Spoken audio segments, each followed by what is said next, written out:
Hello friends, welcome back to Ftopreview.com. In this video, we're learning how to fill the blank on portrait videos on a landscape video. Okay, here you can see this is my video that's in landscape mode, and I'm using this portrait one 16 to 9. So I need to fill these two sides.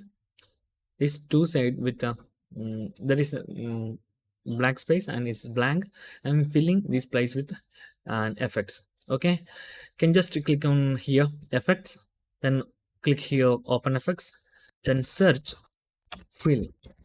Okay, then you can get the blanking fill. Okay, can just drag and drop to this video.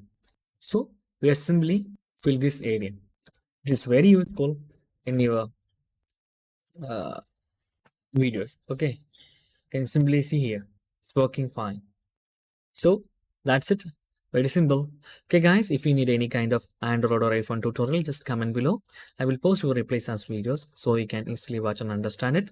And if you enjoy this video, please like, comment, share, and subscribe our channel for getting more videos like this. Thank you so much for watching. Have a nice day. Bye bye.